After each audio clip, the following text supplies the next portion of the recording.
మిత్రులారా, మా NSUI youth Congress సోదరులు ఒక 15 నిమిషాలు ఓపిక పడితే మనం చాలా విషయాలు మాట్లాడుకోవాలి. మరీ ముఖ్యంగా ఈ దేశ ప్రధానమంత్రి నరేంద్ర మోడీ గారు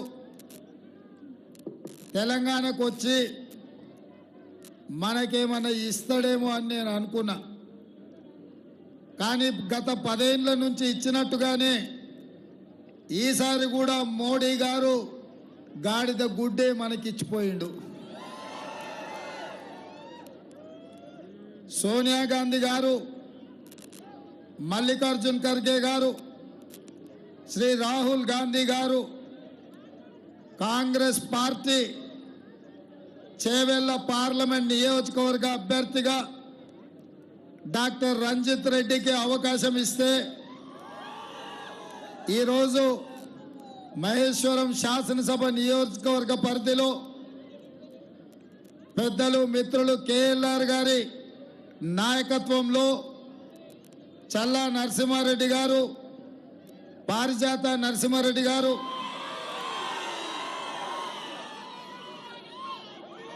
జిల్లా పరిషత్ చైర్పర్సన్ అనితమ్మ, సోదరులు తీగల కృష్ణారెడ్డి,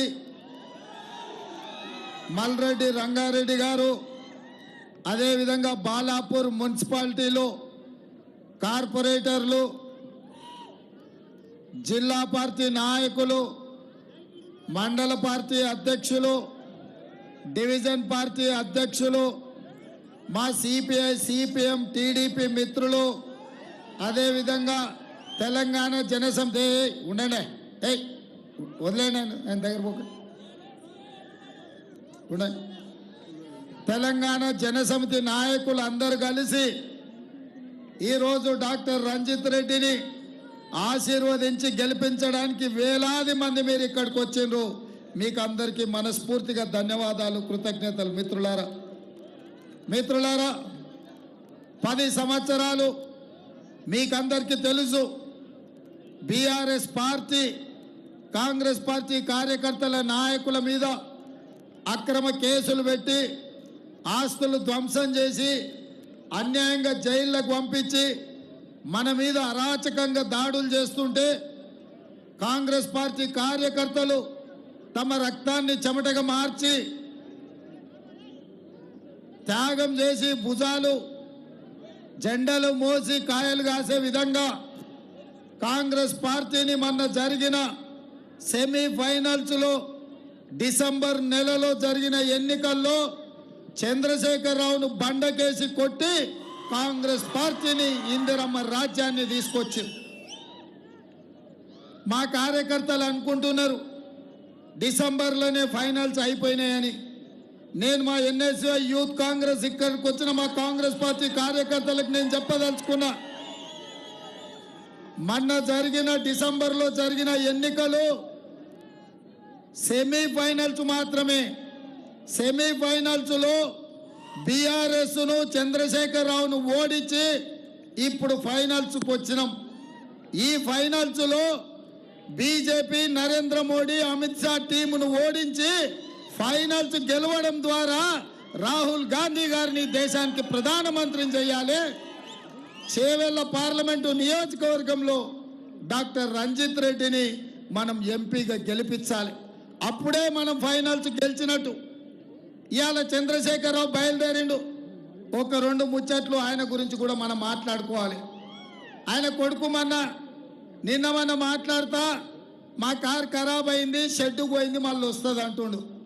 నేను కేటీఆర్కి చెప్పదలుచుకున్నా, అయ్యా మీ కారు ఖరాబు కాలే, హనుమ జడ్డది కార్ఖానకు పోయింది, ఇంకా వాపసు రాదు, తూకం కింద ఈ పక్కనే ఉండే మా జుమరాత్ బజార్లో రాత్రిపూట తూకం కింద అమ్మాల్సిందే, ఇక మళ్ళా వాపసు రాదు. కొడుకుకు తెలియనట్టుంది కానీ తండ్రికి తెలిసింది. అందుకే తండ్రి నిన్న బస్సు వేసుకొని బయలుదేరిండు. ఇక ఆయన వెనకాల ఓ పక్కన జగదీశ్వర్ రెడ్డి, ఇంకొక పక్కన ఇక సిల్లర్గాళ్ళు బుడర్కాండ్లని అందరిని వెంబడేసుకొని తిరుగుతున్నాడు. ఆయనను చూస్తుంటే వెనకడికి ఎవడో తిక్కలోడు తిరునాళ్ళకు పోతేనంట ఎక్కనిక దిగనికనే సరిపోయిందంట మొత్తం జాతర. ఇవాళ చంద్రశేఖరరావు కూడా మన మిర్యాలగూడ పోయిండు, సూర్యాపేట పోయిండు, భువనగిరి పోయిండు, మహబూబ్నగర్ పోయిండు, నాగర్ కర్నూలు పోయిండు. ఆయన ఏం చేసిండో చెప్తలేడు. 10 ఏళ్ళు ఏం వెలుగబెట్టిండో, తెలంగాణ ప్రజలకి ఏమి అభివృద్ధి చేసిండో చెప్తలేడు. 100 రోజుల్లో రేవంత్ రెడ్డి ఏం చేయలేదు. అర్జెంటుగా రేవంత్ రెడ్డి దిగిపోవాలి, నేను ముఖ్యమంత్రి కావాలి అంటుండు. నేను అడగదలుచుకున్న చంద్రశేఖరరావును, నేను వందలాది మంది పిల్లల్ని బలిచ్చి రాలేదు, లేకపోతే ఉద్యమం ముసుగులో తెలంగాణను దోపిడీ చేసి రాలే. నీ అవినీతి మీద, నీ అరాచకం మీద, నీ దోపిడీ మీద, నీ దొంగతనాల మీద, నీ ఆధిపత్యం మీద, నీ గడీల ముందల తెలంగాణ ప్రజల్ని బానిసలుగా చూసినందుకు గజ్వేల్ ఫామ్ హౌస్లో నిన్ను బొందబెట్టి ఈ కార్యకర్తలు ఇందిరమ్మ రాజ్యం తెచ్చారు. అయ్య పేరో తాత పేరో చెప్పి కేటీఆర్ లాగా మంత్రిని కాలే, బాజాబ్తా కొట్లాడి ప్రజల ఆమోదం తీసుకొని మా నాయకులు అందరూ మద్దతు ఇచ్చి నన్ను ముఖ్యమంత్రిని చేస్తే కుర్చీలో తీసుకున్నా. అల్లా తప్పగా రాలే బిడ్డ, నువ్వు అనుకుంటే దిగిపోనికే. నువ్వేదో తమాషా అనుకుంటున్నావు, ఏడాది తిరిగే లోపల మళ్ళీ అవుతాని. ఏడాది కాదు చంద్రశేఖరరావు, నీ జీవితంలో మళ్ళీ పదవి అనేది లేదు. నీ పదవి అయిపోయింది, నీ మందు సీస ఖాళీ అయిపోయింది. ఇక మళ్ళా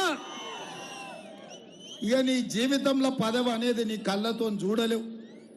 ఇక ఇదే కాదు, నిన్న ఆయన ఖమ్మంలో చెప్తున్నాడు, వచ్చేది సంకీర్ణమే, మనకు 12 ఎంపీలు గెలిస్తే నామ నాగేశ్వరరావు మంత్రి అవుతాడని, కేంద్రంలో మంత్రి అవుతాడంట. ఎవరి చెవులో పువ్వు పెడుతున్నావు చంద్రశేఖరరావు నువ్వు? ఎట్లా కాంగ్రెస్కు 40 రావంటివి. కాంగ్రెస్ వాళ్ళు నిన్ను కారోని దగ్గర కూడా రానియరు. ఎవడన్నా టీఆర్ఎస్ వాడు చంద్రశేఖరరావు ఇంటి మీద వాలిన కాకి మన ఇంటి మీద వాలిన ఊకునేదే లేదు, ఆ కాకిని కూడా కాల్చేస్తామని చెప్పి మా కాంగ్రెస్ పార్టీ కార్యకర్తలు అంటున్నారు. రేపు మన ప్రభుత్వంలో చేర్చుకునేది లేదు. 14 సీట్లు తెలంగాణలో గెలిచి రంజిత్ రెడ్డిని ఎంపీగా ఎన్నుకొని కేంద్రంలో మహాకూటమి, ఇండియా కూటమి ఇవాళ ప్రభుత్వాన్ని ఏర్పాటు చేయబోతుంది. ఒకవేళ మేము రాకపోతే వచ్చేది బీజేపీ కదా. మరి మేమేమంటున్నాం, బీజేపీలతో చీకట్ల ఒప్పందం చేసుకున్నాడు. బిడ్డ బెయిల్ కోసం ఈ చేవెళ్ల నియోజకవర్గంలో కాసాని జ్ఞానేశ్వర్ను ఒక బలైన వర్గాలకు సంబంధించిన ముదిరాజు బిడ్డను ఎన్నికల్లో పెట్టి ఆయన ఎన్నికలకు కూడా ప్రచారం చేస్తలేరు. ఈడ మా అక్క సబితమ్మ పొద్దటి పూటనేమో కారు గుర్తు అంటుంది, రాత్రిపూటనేమో కమలం గుర్తు అంటుంది. ఇది నిజం కాదా? నిజమా కాదా? కానీ మొన్న అసెంబ్లీ ఎన్నికల్లో మా లక్ష్మణ్ని ఈ నుంచి గెలిపించనుంటే ఈ నియోజకవర్గం అంతా అభివృద్ధి చేసే అవకాశం ఉండే. ఎట్లనో అక్క తప్పించుకున్నది. కానీ ఇవాళ సొంత పార్టీ మొత్తం తీసుకెళ్లి బీజేపీకి తాకట్టు పెట్టిరు. ఇవాళ విశ్వేశ్వరరెడ్డి ఆయన కొండ అనుకుంటుండు, మా కార్యకర్తల సంగతి తెలియదు. మేము అండగా ఉంటే కొండైనా బండైనా మా కార్యకర్తలు బద్దలు కొడతారు. ఆయన కార్యకర్తలు ప్రజలు పోతే అపాయింట్మెంట్ తీసుకొని రావాలంటుండంట. అపాయింట్మెంట్ ఏమన్నా నీ దగ్గర వ్యాపారం చేయడానికి వచ్చిండ్రా, లేకపోతే నీ దవాఖానలు ఏమన్నా దుడ్లు తక్కువ చేయమని వచ్చిండ్రా? నీకు ఓట్లు వేసినందుకు వాళ్ళకి సమస్య ఉన్నప్పుడు వాళ్ళు వచ్చి కలుస్తారు. విశ్వేశ్వరరెడ్డి కలవాలి, శాతనైతే సాయం చేయాలి, నీ దవాఖానలు ఏమన్నా ఉంటే ఫీజులు తగ్గించాలి. అందుకే ఇవాళ విశ్వేశ్వరరెడ్డి రాజకీయాన్ని కూడా ఒక వ్యాపారం లాగా చూస్తున్నాడు, లాభసాటి వ్యవహారంగా చూస్తున్నాడు. ఎంత పెట్టుబడి పెట్టినా ఎంత లాభం వచ్చిందని చూస్తున్నాడు. అట్లాంటి వాళ్లకు రాజకీయం కుదరదు. ప్రజా జీవితానికి విశ్వేశ్వరరెడ్డి గారు ఉపయోగం లేదు. నీ దగ్గర ఎట్లాగూ 1000 కోట్లు ఉన్నాయి. మీ మోడీని అడిగి ఉత్తరప్రదేశ్లోనో బీహార్లోనో రాజస్థాన్లోనో రాజ్యసభ తెచ్చుకో విశ్వేశ్వరరెడ్డి. ఇక్కడ నీకు ప్రజలు ఓట్లు వేయరు. 5 ఏళ్ళు నిన్ను గెలిపిస్తే 5 పైసలు కూడా ఈ చేవెళ్ళకి తీసుకురాలి. ఆనాడు చంద్రశేఖరరావే ప్రభుత్వం ఉండే, నువ్వే ఎంపీగా ఉంటివి. మళ్ళీ ఇవాళ 10 ఏళ్ళు తెలంగాణను మోసం చేసిన మోడీ పక్కన చేరి ఇవాళ మోడీ తరఫున ఓట్లు అడుగుతున్నావు.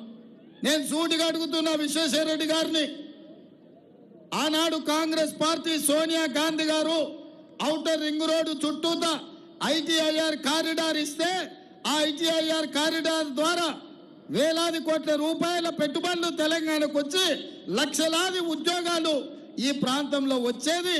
ఐటీ పరిశ్రమలతోని ఈ ప్రాంతం అంతా అభివృద్ధి చెందేది. ఈ మహేశ్వరం అంతా కలకలలాడేది.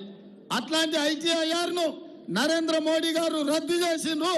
నువ్వెందుకు నరేంద్ర మోడీకి వద్దని చెప్పలేదు అని నేను విశ్వేశ్వరరెడ్డిని అడుగుతున్నా. బయ్యారం ఉక్కు కర్మాగారం సోనియామ్మ ఇచ్చింది, అది రద్దు చేసిండు. కాజిపేటలో రైల్వే కోచ్ ఫ్యాక్టరీ ఇచ్చిండు, అది రద్దు చేసిండు. ఐఐటి ఇచ్చిండు, ఐఐఎం ఇచ్చిండు. ఇట్లా ప్రతిదీ ఆనాడు కాంగ్రెస్ ఇచ్చినవి రద్దు చేసిండు. ఇక నరేంద్ర మోడీ కూడా 2 సార్లు 10 ఏళ్ళు మనకు హామీలు ఇచ్చిండు. సంవత్సరానికి 2 కోట్ల ఉద్యోగాలు ఇస్తా అన్నాడు. 10 ఏళ్లలో 20 కోట్ల ఉద్యోగాలు ఇవ్వాలి. ఆ లెక్కన తెలంగాణకు 72 లక్షల ఉద్యోగాలు రావాలి. మరి ఇవాళ తెలంగాణకు కేంద్ర ప్రభుత్వం ఉద్యోగాలు ఇవ్వకపోవడం వల్ల 40 లక్షల నిరుద్యోగ యువకులు ఇవాళ తెలంగాణలో దిల్సుఖ్ నగర్లో, అశోక్ నగర్ చౌరస్తాలో, ఆమీర్పేట చౌరస్తాల నిరుద్యోగులుగా తిరుగుతున్నారు. అదేవిధంగా రైతుల ఆదాయం 2 చేస్తా అన్నాడు. రైతు వ్యతిరేక నల్ల చట్టాలు తెచ్చాడు. పేదోళ్ళ ఖాతాల స్విస్ బ్యాంకులో లక్షల కోట్ల నల్లధనం ఉంది.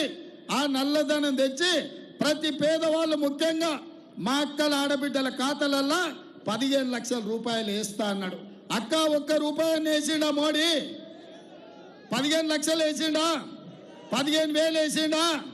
15 రూపాయలన్నీ వేసిండా? 15 పైసలన్నీ వేసిండా? విశ్వేశ్వరరెడ్డి వచ్చి అడుగుదురా మా అక్కల్ని. మోడీ గారు దుడ్డు కూడా ఇయ్యలే. ఇట్లా అన్ని రకాలుగా మోసం చేసిండు. మరి ఇవాళ చంద్రశేఖరరావు మోసం చేసినందుకు కర్రు కాల్చి వాత పెట్టిర్రు. ఇక నరేంద్ర మోడీ కూడా గదే బాటలు నడిచిండు. ఇవన్నీ చూసన్నా ఇవాళ నరేంద్ర మోడీ గారు తెలంగాణకు వచ్చిండ్రు. మీడియా మిత్రులారా, మీరు ప్రజలకు చూపించాలి. ఇప్పుడు నేను మాట్లాడుతున్నది, ఈ దేశ ప్రధానమంత్రి 10 సంవత్సరాలు ఈ దేశాన్ని వెళ్ళిన ప్రధానమంత్రి తెలంగాణ రాష్ట్రానికి వచ్చి 10 ఏళ్లలో ఇచ్చిన మాట, బయ్యారం ఉక్కు కర్మాగారం గురించి మాట్లాడలే, కాజిపేట రైల్వే కోచ్ ఫ్యాక్టరీ గురించి మాట్లాడలే, ప్రాణహిత చేవెళ్ళ ఎత్తిపోతల పథకాన్ని జాతీయ ప్రాజెక్టు చేస్తానులే, పాలమూరు రంగారెడ్డి ఎత్తిపోతల ప్రాజెక్టును జాతీయ ప్రాజెక్టు చేస్తా అని చెప్పలే, మన ఐటీఐఆర్ కారిడార్ గురించి చెప్పలే, ఐఐఎం ఐఐటి గురించి చెప్పలేదు. ఆయన చిల్లర మల్లర రాజకీయాల గురించి మాత్రమే మాట్లాడాడు. గతం మోసం కాదు, భవిష్యత్తులో ఏం చేస్తాడో కూడా ఒక్క మాట చెప్పలే. ఈసారి తెలంగాణ నుంచి ఓట్లు, సీట్లు అడుగుతున్నావు కదా, తెలంగాణ రాష్ట్ర ఏర్పాటు ప్రక్రియనే పార్లమెంటులో తప్పు పట్టాడు, కాంగ్రెస్ను ప్రశ్నించాడు. ఏమంటాడు ఆయన? సోనియా గాంధీ లైవ్లు బంద్ చేసి, తలుపులు బంద్ చేసి, తెలంగాణ బిల్లు పాస్ చేసి, తల్లిని చంపి బిడ్డను బతికిచ్చిండు అన్నాడు. దానికన్నా క్షమాపణ చెప్తాడేమో మోడీ అని నేను చూసిన. అది కూడా చెప్పలే. రేపు ఎన్నికల తర్వాత తెలంగాణకి ఏమిస్తాడో, ఏమి తెస్తాడో ఒక్క మాట కూడా చెప్పలే. ఆయన ఉపన్యాసం అంతా ఇన్నా తెలంగాణకి ఏమన్నా చేస్తాడేమో అభినందిద్దామని. పోనీ 100 రోజుల్లో మనం ప్రభుత్వం చేసిన ఒక్క విషయానన్నా వారు ప్రస్తావిస్తారేమో, ఇది మంచి చేసిండి పిల్లగాడు పర్వాలేదు అంటాడేమని. వచ్చిన మొదటి 48 గంటల్లోనే ఈ రాష్ట్రంలో 35 కోట్ల మంది ఆడబిడ్డలు ఆర్టీసీలో ఉచితంగా ప్రయాణం చేసే అవకాశం ఇవాళ మన పార్టీ ఇచ్చింది. అదేవిధంగా 500 రూపాయలకే ఆడబిడ్డలకు సిలిండర్ ఇంటికాడ ఇచ్చినాం. ఇదే కాదు, ఆర్థిక భారం ఆడబిడ్డలనే ఉంటుంది. కరెంటు బిల్లు కట్టాలంటే ప్రతి పేద వాళ్లకు 200 యూనిట్లు ఉచితంగా ఆడబిడ్డలకే ఈరోజు సహాయం అందేటట్టు నిర్ణయం చేసినాం. ఇన్ని రకాలుగా తెలంగాణ రాష్ట్రంలో ఆడబిడ్డలను ఆదుకోవడమే కాకుండా రాజీవ్ ఆరోగ్యశ్రీ ద్వారా 10 లక్షల రూపాయలతోని పేదలకు ఉచిత వైద్యాన్ని అందించడం. ఇదైనా మాట్లాడతాడేమని చూసిన. ఇదే కాదు, ఇవాళ ఇందిరమ్మ ఇల్లు పేదలు కట్టుకోనికే 4,50,000 ఇల్లు 22,500 కోట్ల రూపాయలతోని తెలంగాణ మొత్తం ఇల్లు ఇస్తున్నాం. అది కూడా మాట్లాడలే. అదేవిధంగా 3 నెలల్లో 30,000 ప్రభుత్వ ఉద్యోగాలు ఎల్బీ స్టేడియంలో పిలిచి 30,000 కుటుంబాలను అక్కడికి రప్పించి వాళ్ళ పిల్లలకు ఉద్యోగాలు ఇచ్చి వాళ్ళ తల్లిదండ్రుల కళ్ళల్లో ఆనందాన్ని మేము చూసినాం. అదైనా అభినందిస్తాడేమో అనుకున్నా, కానీ అది కూడా అభినందించలే.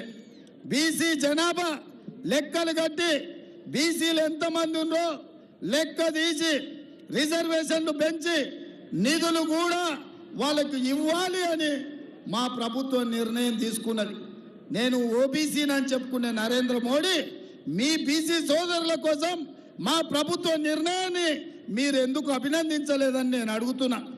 ఇవన్నీ పక్కన పెట్టుర్రి. ఇవాళ దేశాన్ని పట్టి పీడిస్తున్నది డ్రగ్స్, గంజాయి.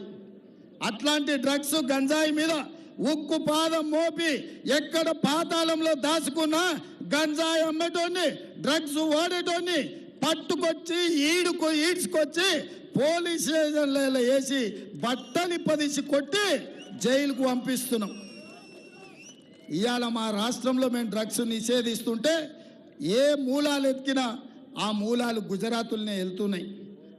మీ రాష్ట్రంలో చేయలేని పని డ్రగ్స్ మీద ఉక్కు పాదం మేము మోపినాం.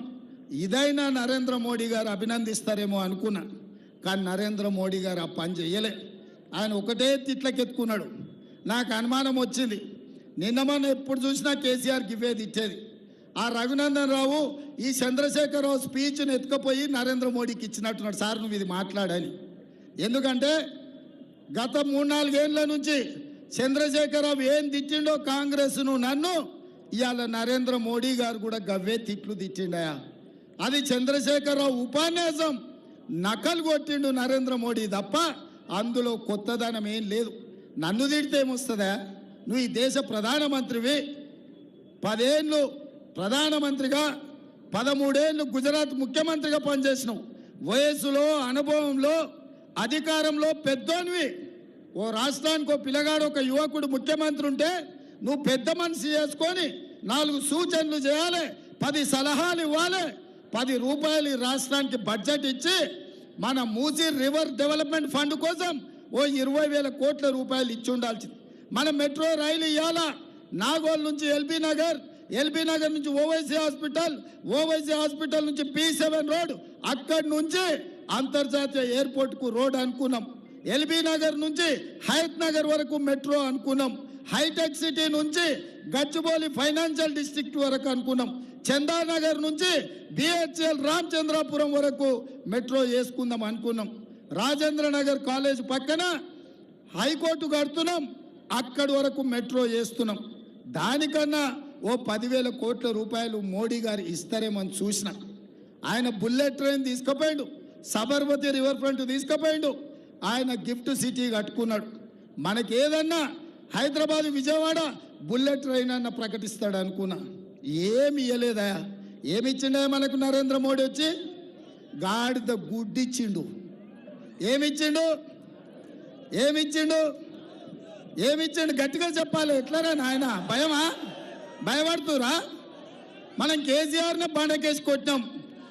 ఆయన ఢిల్లీ నుంచి వచ్చి బెదిరిస్తే బెదురుతామా? నిన్ననే ఢిల్లీ పోలీసులను పంపించిండు. ఈడీ, ఇన్కమ్ ట్యాక్స్, CBI అయిపోయింది, ఏం కాలేదు.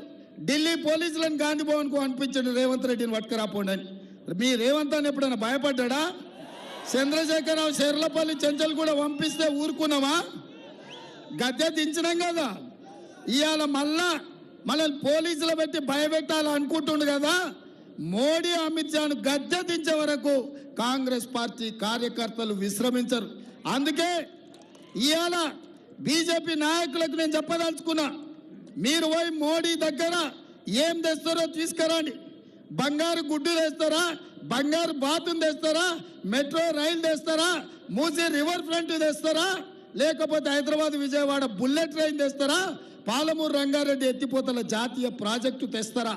అప్పుడే మీకు ఓట్లు అడిగే అర్హత ఉంది విశ్వేశ్వర రెడ్డి గారు, కిషన్ రెడ్డి గారు అని నేను చెప్తున్నా. అప్పటి వరకు బీజేపీ లేడ కనిపించినా సరే మీరు చెప్పాల్సింది ఒక్కటే, అయ్యా మీరు ఇచ్చింది తెలంగాణ గాడిద గుడ్డ అని చెప్పాలి. అన్ని ఊర్లలో గాడిద గుడ్డు బొమ్మలు వస్తాయి, ప్రతి చౌరస్తాలో పెట్టుర్రి. మోడీ ఏమి ఇచ్చిండంటే మా గాడిద గుడ్డు ఇచ్చిండ మా తెలంగాణకని. ఆంధ్రప్రదేశ్కి ఏమో 2 పాసిపోయిన లడ్డూలు ఇచ్చిండు, కర్ణాటక ఏమో చెంబెడు నీళ్ళు ఇచ్చిండు, మనకు తెలంగాణకేమో గాడిద గుడ్డి ఇచ్చిండు. గాడిద గుడ్డి ఇచ్చినోడికి మనం ఓటేస్తాం. వేస్తామా? ఇందిరమ్మ ఇండ్లు ఇచ్చిన వాళ్ళకు ఓటేస్తాం. ఆర్టీసీ బస్సులో ఉచితంగా ప్రయాణం చేయటోళ్ళకు ఓటేస్తాం. ఉచిత కరెంట్ ఇచ్చిన వాళ్ళకు ఓటేస్తాం. ఆరోగ్యశ్రీ ఇచ్చిన వాళ్ళకు ఓటేస్తాం. ఇంటికి ఉచితంగా కరెంట్ ఇచ్చిన వాళ్ళకు ఓటేస్తాం. అవునా? అవునా? అవునా? గట్టిగా చెప్పాలి, ఇంకా గట్టిగా చెప్పాలి, ఇంకా గట్టిగా చెప్పాలి. మా వేదిక మీద ఉన్న నాయకుల్ని, మహేశ్వరం నియోజకవర్గ కార్యకర్తలు నేను అడుగుతున్నా, ఇక్కడి నుంచి ఎంత మెజారిటీ ఇస్తారో నాకు ఒక మాట చెప్పుర్రి. రాత్రికి ప్రశాంతంగా నేను పోయి నిద్రపోవాలి. 25,000 ఇస్తారా? 25,000 ఒక్క మహేశ్వరం నుంచే మెజారిటీ రావాలి. ఎందుకంటే మా అక్క సబితమ్మ పొద్దుటి పూట కారు అంటుంది, రాత్రిపూట కమలం గుర్తు అంటుంది. हमारे माइनॉरिटी भाइयों और बहनों सुनो, आज बीआरएस बीजेपी के साथ आधी रात को चर्चा कर लिए तय हो गए. अभी बीआरएस वाले बीजेपी वाले को जिताने के लिए काम कर रहा है. इसीलिए मैं साफ साफ एक बात कहना चाहता हूं, अगर कोई भी अचानक ऐसे वैसे अगर बीजेपी को वोट दिए, आने वाले दिनों में SC ST BC minority reservation पूरा निकाल देंगे. वही बात कह रहे हैं. इसीलिए नरेंद्र मोदी जी ये कह रहे हैं कि इस बार 400 पार. 400 किसी लिए? रिजर्वेशन आरक्षण को रद्द करने के लिए कोशिश कर रहे हैं. सोचकर सब मिलके इस बार कांग्रेस को जिताओ, तभी SC ST OBC minority reservation बच जाएंगे. सबके साथ हम लोग जोड़कर हम मेहनत करके तेलंगाना तरक्की करा के दिखाएंगे. इस बार चेवल्ला से रंजित रेड्डी साहब को 1 लाख के ऊपर, कम से कम 1 लाख मेजॉरिटी देके डॉक्टर रंजित रेड्डी को इस चुनाव में जिताना है. नहीं तो आपका रिजर्वेशन चला जाएंगे. अगर विश्व